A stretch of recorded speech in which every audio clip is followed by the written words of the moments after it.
Bible के उद्देश्य के पाठ में आप सभी का स्वागत है। इस पाठ में हम सीखेंगे कि दुनिया की सबसे महत्वपूर्ण पुस्तक बाइबल के बारे में और इसकी सच्चाइयों को हम कैसे अपने जीवन में लागू करें। हमारा लक्ष्य ये रहेगा कि हम इस बाइबल के सत्यों को सीखें और पापी को कैसे मनुष्य की ओर लेके आ सकता है उसके बारे में सीखें और अंत में ये सीखें कि बाइबल का उद्देश्य क्या है। लूका के सुसमाचार में उसके 24वें अध्याय में हम ऐसे देखते हैं कि जी उठे यीशु मसीह इम्माउस के उस सड़क पे चल रहे हैं जहां पे उनके दो शिष्य उनको पहचान नहीं पाते हैं। वो हताश होते हैं क्योंकि वो सोचते हैं कि जो उनका मसीहा था वो तो क्रूस पे चढ़ गए। हम यहाँ पे 25वें और 26वें पद में देखते हैं यीशु मसीह कैसे अपने चेलों से बोल रहे हैं कि हे मूर्ख चेलों, क्या तुम्हें पता नहीं है कि नबियों ने मेरे बारे में क्या भविष्यवाणी की है? पता नहीं है कि इन कठिनाइयों के बीच में से मेरे को गुजरना जरूरी है ताकि परमेश्वर की महिमा दिखे। अगर आप 27वें पद को पढ़े ध्यान से, वहां लिखा है, वहां मूसा के साथ और अलग अलग नबियों के साथ यीशु मसीह सारे अध्यायों को बांटते हैं और कैसे उनका जो अध्याय का पूर्ण रूप होता है उसके बारे में बातचीत और चर्चा होती है। हम देखते हैं यहां पे 44 और 45वें पद में आगे ऐसे यीशु मसीह बोलते हैं, जो भी चीजें मैंने तुमसे बांटी है वो वचन से हैं, जो मूसा के नियम में ढूंढे जा सकते हैं, जो नबियों में ढूंढे जा सकते हैं, जो भजन संगीता में ढूंढे जा सकते हैं। उसके बाद उनका दिमाग खुल जाता है और वो परमेश्वर के वचन को समझते हैं। और मैं आपसे आज पूछता हूं, वो क्या सत्य है जो परमेश्वर अपने वचन के द्वारा अपने चेलों को बताते हैं? वो ये है कि सारा परमेश्वर का वचन परमेश्वर यीशु मसीह के बारे में है। यूहन्ना के सुसमाचार के 5वें अध्याय के 39 और 40 में सारे धार्मिक जो अगुवे थे वो यीशु मसीह से लड़ रहे हैं। क्यों? क्योंकि वो विश्वास नहीं करते कि यीशु मसीह सच्चे मसीहा हैं। मगर उसके दौरान भी यूहन्ना बपतिस्मा यीशु मसीह के हित में थे। उन्होंने विश्वास किया कि उनका बपतिस्मा बहुत एक चिन्ह और चमत्कार का था और उनके सेवकाई के द्वारा जो चिन्ह और चमत्कार हुए वो मूसा से भी बढ़ के थे। मगर किसी ने भी उनका विश्वास नहीं किया क्योंकि पूरी दुनिया उस समय चाहती थी कि वो अनंत जीवन वचन से वो पाए। मगर वो ये नहीं जानते थे कि हर एक वचन यीशु मसीह की ओर इशारा कर रहा था, क्योंकि पूरा बाइबल यीशु मसीह की ओर इशारा कर रहा था, जिसके द्वारा ही हमें अनंत जीवन प्राप्त हो सकती है। वचन का मुख्य स्वरूप यीशु मसीह है। उसी के कारण हम देखते हैं कि जो 4 उद्देश्य बाइबल में हैं वो ये हैं। पहला ये कि यीशु मसीह इस दुनिया के उद्धार करता है और उसी के वजह से पुराने नियम में हम देखते हैं कि वहां लिखा है कि यीशु मसीह आने वाले हैं और नए नियम में ऐसे लिखा है कि यीशु मसीह आ चुके हैं। बाइबल का दूसरा उद्देश्य ये है कि कैसे यीशु मसीह उद्धारकर्ता का इतिहास और हम सबको उद्धार दिलाने का जरिया बन जाते हैं। बहुत जरूरी है कि हम इसके समय और अंतर को बहुत नजदीकी से समझें। उसका एक उदाहरण यह है कि जो 4 सुसमाचार हैं वो 89 अध्यायों में बटे हुए हैं, जिसमें से पहले 4 जो अध्याय हैं वो परमेश्वर के जन्म और 30वें वर्ष के बारे में बातचीत करते हैं। बाकी 85 जो अध्याय हैं वो परमेश्वर के आखिरी 3 साल के बारे में वो दर्शाते हैं। और आगे उसको अगर और जाने हम देखेंगे कि 27 अध्यायों में हम देखते हैं कि यीशु मसीह के सिर्फ आखिरी हफ्ते के बारे में लिखा गया है। तो हम ये प्रश्न पूछ सकते हैं कि ऐसा क्यों है? ऐसा क्यों है कि लेखकों ने परमेश्वर की मृत्यु और उनके जी उठने के बारे में ज्यादा लिखा? और अगर आप यूहन्ना के सुसमाचार में देखेंगे, आधा पुस्तक पूरा यीशु मसीह के आखिरी हफ्ते के बारे में लिखा हुआ है। 2 सुसमाचारों में यीशु मसीह के जन्म और उनके 30 वर्षों का जिक्र भी नहीं किया गया है, क्योंकि ये जो सुसमाचार हैं वो उनकी जिंदगी की कहानी नहीं, मगर उससे बढ़कर इस सुसमाचार का संदेश महत्वपूर्ण है। और वो संदेश क्या है? वो आखिरी हफ्ते का संदेश जो यीशु मसीह इस दुनिया में आए, वो मेरे और आपके लिए मारे गए और वो तीसरे दिन वो जी उठे, वो संदेश सबसे महत्वपूर्ण है जो उनको एक दयायुक्त परमेश्वर ठहराता है। अगर हम आगे देखें, हम देखते हैं कि बाइबल में 1189 अध्याय हैं। उसमें से 11 अध्याय में हम देखते हैं जगत के इतिहास, पृथ्वी का इतिहास, लोगों का इतिहास, भाषाओं का इतिहास और दुष्टता का इतिहास। उत्पत्ति 12 में हम अब्राहम नामक एक व्यक्ति को मिलते हैं। उत्पत्ति 12 से लेके प्रकाशित वाक्य के 22वें अध्याय तक हम देखते हैं 1178 किताब हैं। उन सारे किताबों के शुरू से अंत तक अब्राहम एक वंश के बारे में जिक्र कर रहे हैं जो पूरे दुनिया के राज्यों में आशीष लाएंगे। वो वंश कौन है? वो वंश यीशु मसीह है। बाइबल सिर्फ एक चीज में रुचि रखता है जो सबसे महत्वपूर्ण है, जो 12वें अध्याय से पहले वो हमको दर्शाता है। वो क्या है? वो ये है कि उद्धार क्या है, उद्धार हमारे पास कैसे आएगा, उद्धारकर्ता कौन होगा। तो हम देखते हैं कि वचन अब्राहम तक पहुंचता है और अब्राहम से वो यीशु मसीह तक पहुंचता है, क्योंकि पूरा बाइबल इसी चीज को दर्शाना चाहता है। नए नियम में 260 अध्याय हैं, पुराने नियम में 929 अध्याय हैं। बहुत सारे लोग बोलते हैं पुराने नियम में वो रुचि नहीं रखते हैं, वो तो पुराना है और उनको सिर्फ नए नियम में रुचि है। मगर वो नहीं जानते कि उन 929 अध्यायों के द्वारा खुदा अपने लोगों से कितनी सारी बातें बताते हैं।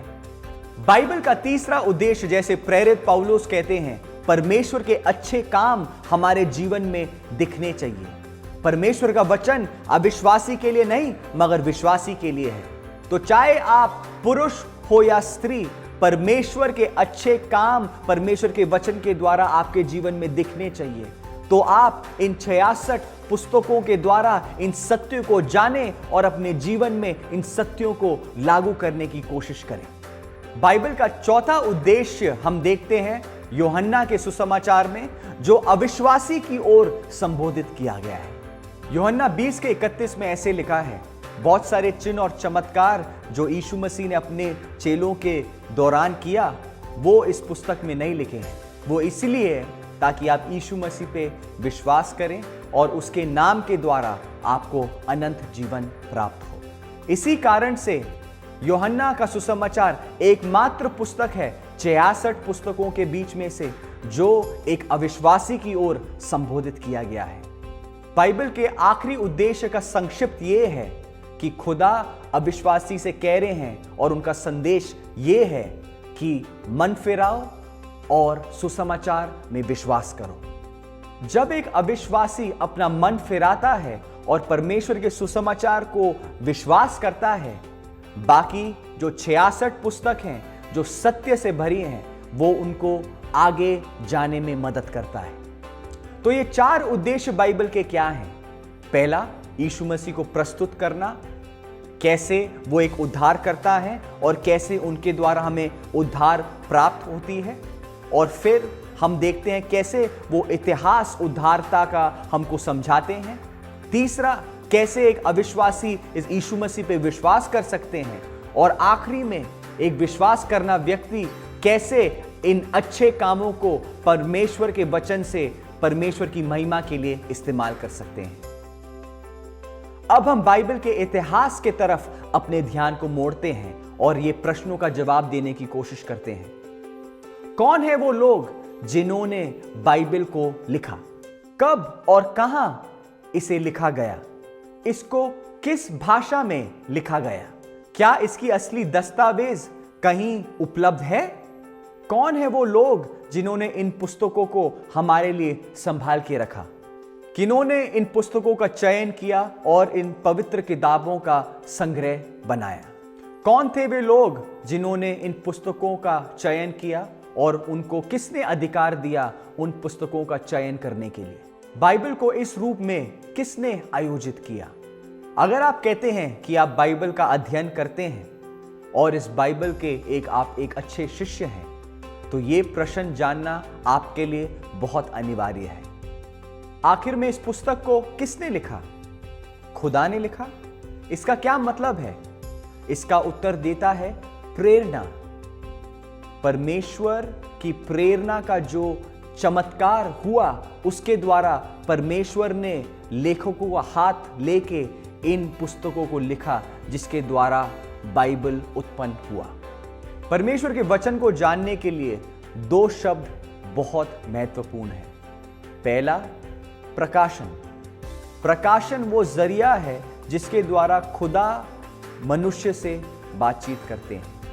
वो सृष्टि से निकल सकती है और वो पवित्र आत्मा के द्वारा भी बाहर निकल सकती है। दूसरा है प्रेरणा, जैसे ज्ञानी लोग उसको बोलेंगे विशेष प्रेरणा।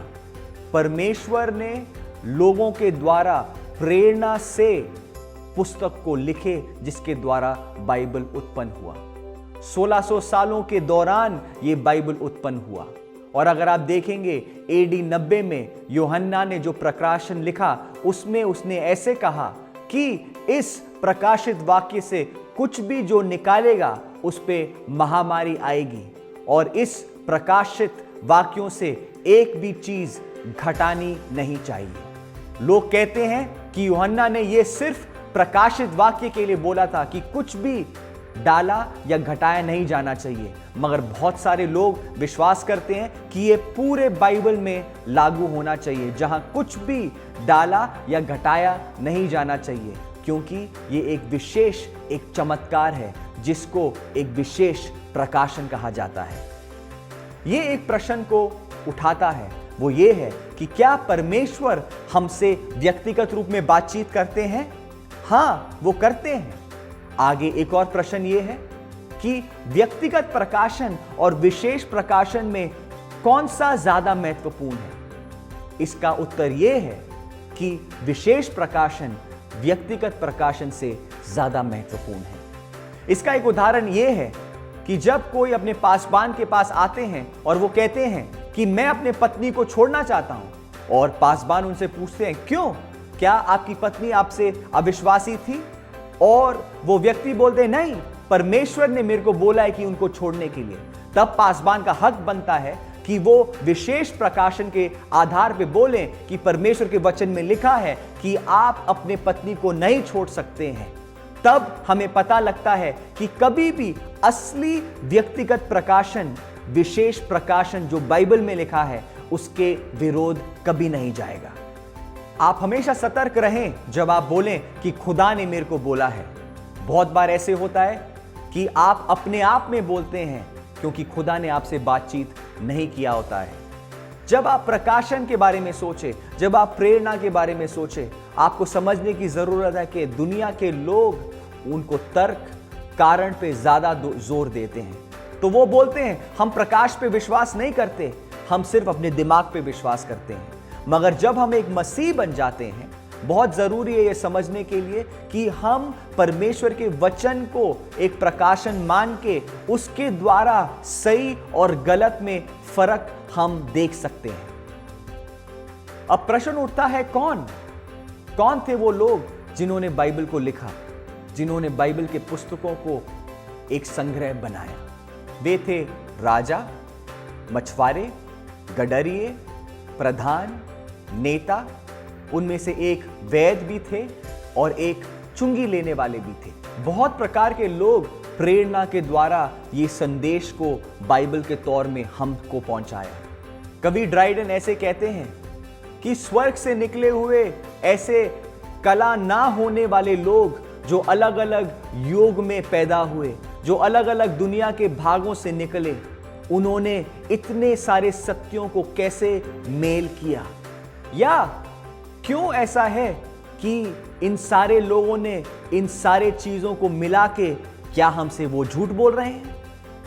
उनका दर्द व्यर्थ का, उनका सलाह कोई काम का नहीं, उनका लाभ कुछ भी नहीं, और उनका सिर्फ एक इनाम, शहीद होना। इन पुस्तकों का चमत्कार गहराइयों से देखना बहुत जरूरी है। जब आप देखेंगे एजरा जैसे महान लेखक इसमें शामिल हैं। AD 100 में आप देखेंगे काउंसिल ऑफ जामनिया में पुराने नियम के पुस्तकों का संग्रह हो गया था, जो 300-400 साल पहले से ही उनका संग्रह बन चुका था।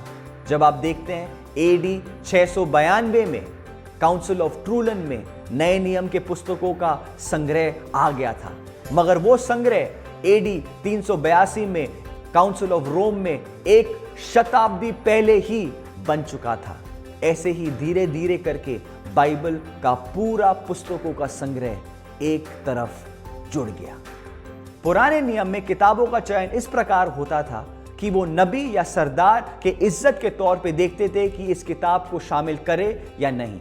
नए नियम में देखा जाता था कि क्या वो एक प्रेरित थे, क्या वो प्रेरित के करीब थे, क्या जो संदेश है वो एक विश्वासी के जीवन और सेवा में लागू होता है, और आखिरी चीज वो देखी जाती थी कि क्या सारे पुस्तकों का संदेश एक दूसरे से तालमेल कर रहा है कि नहीं। फिर आगे एक और प्रश्न आता था कि कैथोलिक चर्च जो रेफॉर्मेशन में अपोक्रिफा जो एडी 1546 में था कि उसको शामिल क्यों नहीं किया, मगर वो जो प्रारंभ के पुस्तकों के चुनाव में शामिल नहीं था, इसीलिए उन पुस्तकों को बाइबल का हिस्सा नहीं माना जाता। एक दूसरी चीज जो हमें सोचने की जरूरत है वो ये है कि बाइबल कौन से भाषा में लिखी गई थी। जो पुराना नियम है वो हिब्रानियों और अरामीक में लिखी गई थी, जो नया नियम है वो यूनानी में लिखी गई थी। इसीलिए बहुत जरूरी है समझना कि बाइबल मातृभाषा में नहीं लिखी गई, तो जो भी ज्ञानी उसका ज्यादा चयन या उसकी ज्यादा सीख करते हैं वो उन भाषाओं को जान के ही इसके और अध्ययन कर पाते हैं। अब आप सोचिए ये पुस्तक कितने साल पहले लिखी गई थी। नया नियम तकरीबन 2000 साल पहले लिखा गया था। पुराना नियम का सबसे पुराना पुस्तक 3.5 से 4000 साल पहले लिखा गया था। तब कोई भी कागज मौजूद नहीं था, मगर फिर भी एक विश्वास योग्य प्रतिलिपि आज भी मौजूद है। उस बाइबल को फिर आपके भाषा में लेकर आने के लिए उसका अनुवाद करने की जरूरत थी, जो विश्वास योग्य लोगों ने आप तक पहुंचाया। मेरी आशा है कि इस पाठ से आपकी वचन की समझ और बढ़ गई है। बहुत जरूरी है कि ये प्रश्न और उत्तर को आप बहुत नजदीकी से समझें। जब आप इन प्रश्नों को आप समझेंगे तब आप जान पाएंगे कि वचन की शुरुआत कहां से हुई, और फिर आपको हिम्मत मिलेगी जानने के लिए कि परमेश्वर का वचन आपके जीवन में लागू हो सकता है और वो सत्य है। और एक और बार मैं आपका धन्यवाद देना चाहता हूं कि एक विश्वास योग्य शिष्य बनने के लिए और परमेश्वर के वचन का अध्ययन करने के लिए मैं आशा करता हूं कि आप अपने दोस्तों को और अपने परिवार वालों को इस पाठ में और सीख में जोड़ें। परमेश्वर का वचन अनंत है और वो आपके जीवन को बदल सकता है, और जब आप इसके सत्यों को जानें और अपने जीवन में लागू करें, आपकी जिंदगी हमेशा के लिए बदल जाएगी।